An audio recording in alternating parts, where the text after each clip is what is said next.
आइए सुनते हैं विशंबरनाथ शर्मा कौशिक की लिखी कहानी मूछें। ठाकुर विश्वनाथ सिंह उन लोगों में से थे जिनकी ये धारणा थी कि पुराने रीति रिवाज, आचार विचार सब उत्तम और निर्दोष हैं और आधुनिक सभ्यता यदि पूर्णांश में नहीं तो अधिकांश दोषपूर्ण है। जिन बातों के वो बहुत ही भक्त थे उनमें कदाचित मूछ ही प्रमुख थी। पुरुषों के लिए मूछ को वो उतना ही आवश्यक समझते थे जितना कि बैल के लिए सींग। उनकी अपनी मूछें घनी, लंबी और नुकीली थीं। वो मूछों का लालन पालन भी बड़ी तत्परता के साथ किया करते थे। मूछों में तेल लगाना, कंघा करना उनका नित्य कर्म था। जब फुर्सत के समय अकेले बैठते थे तो मूछों पर हाथ फेरा करते थे और उन्हें मोड़ा करते थे। उनकी मूछ भक्ति देखकर गांव के वो लोग जिनसे उनका हंसी दिल्लगी का रिश्ता था उन्हें छेड़ा करते थे। कोई उनकी मूछ को बुलबुल का अड्डा कहता था, कोई कुत्तों की पूंछ से तुलना करता था, परंतु इन बातों का ठाकुर विश्वनाथ सिंह पर कोई प्रभाव न पड़ता था। उनका ख्याल था कि लोग ईर्ष्यावश ऐसा कहते हैं। विश्वनाथ सिंह जमींदार थे।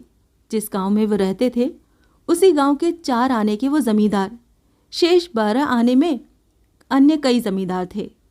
संध्या का समय था। विश्वनाथ सिंह के पास उनके कुछ मित्र तथा अन्य लोग बैठे हुए थे।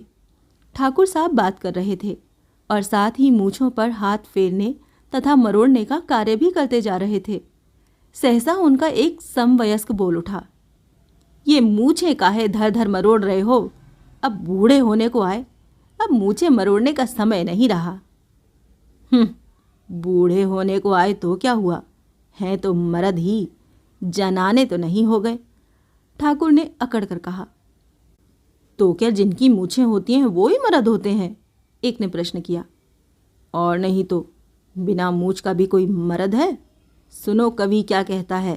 कहता है, बिना कुचन की कामिनी, बिना मूछ का जवान, ये तीनों फीके लगे बिना सुपारी पान, समझे भोंदूमल? हाँ, तो ये जवान के लिए कहा गया है। आप अब जवान कहाँ रहे? अरे जवान से यहाँ मर्द से मतलब है, बुढ़े और जवान से मतलब नहीं है। ज़रा कविताई समझा करो। मूछ से बढ़ के मर्द को और कोई शोभा नहीं है। पुराने ज़माने में मूछ का बाल गिरवी रखा जाता था। हमारे बाबा पर एक दफ़ा बड़ी मुसीबत पड़ी। एक महाजन ने रुपया मांगा तो उसने कहा, कोई चीज़ गिरो धर दीजिए। उस वक़्त हमारे बाबा की ऐसी हालत थी कि घर में ऐसी कोई चीज़ नहीं थी जिसे गिरो धरते। जेबर के नाम हमारी दादी के पास चांदी का छल्ला भी मौजूद नहीं था। जब महाजन को ये बात मालूम हुई तब वो बाबा से बोला, अच्छा, अपनी मूछ का बाल गिरो धर दीजिए। ये सुनकर बाबा आग हो गए और उसे खरी खोटी सुनाकर चले आए। सो पहले मूछ की ऐसी कदर थी। अब आजकल कहो तो पूरी मूछ मुड़ा के धर दें, वो भी 2-4 रुपए के लिए। और अब मूछें हैं कहाँ?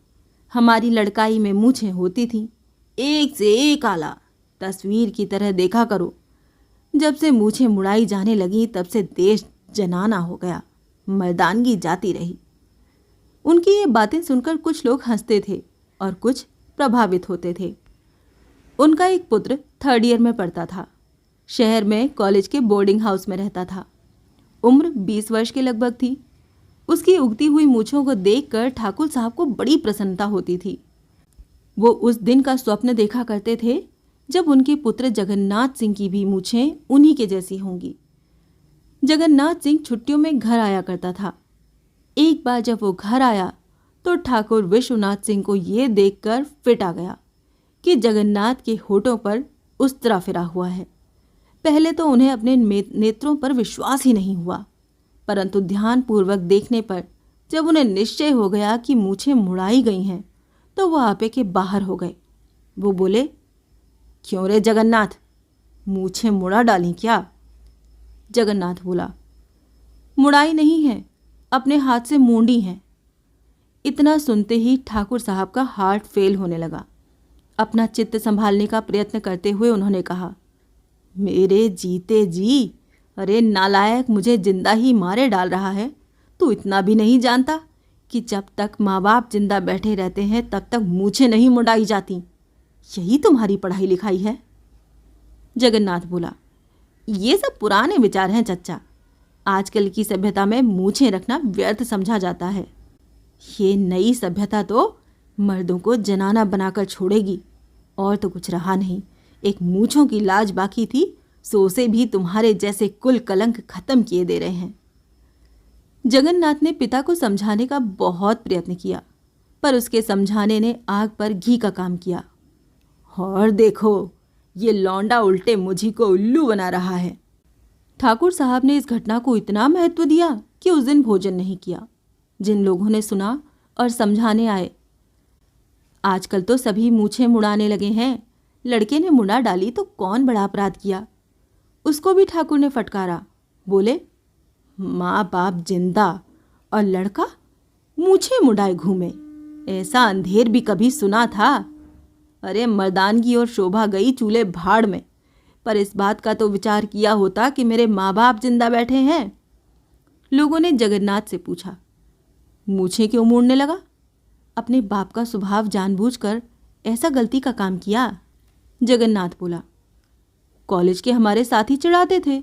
एक दिन बाजार गए तो हमारे एक साथी ने उस्तरा लिया। छोटे से खूबसूरत बकस में चमचमाता हुआ देखकर जी ललचा उठा। मैंने भी एक सेट ले लिया। जब खरीद लिया तो उसका व्यवहार भी आवश्यक हो गया। एक वृद्ध सज्जन बोले, यही तो बड़ी बुरी बात हुई है। उस्तरे दुकान दुकान बिकने लगे, इससे और खराबी हो गई। उस्तरे तो पहले भी बिकते थे, आकाश से थोड़े ही बरसते थे।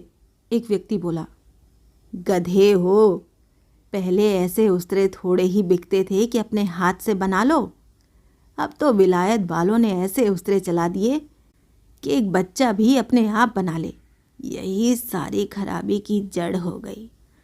ठाकुर विश्वनाथ ने ऐसा हो हल्ला मचाया कि जगन्नाथ तौबा बोल गया, और उसने निश्चय कर लिया कि पिता के जीवन काल में मूछें कभी नहीं मुंडेगा। ठाकुर विश्वनाथ सिंह और उनके गांव के अन्य जमींदारों में चलती ही रहती थी।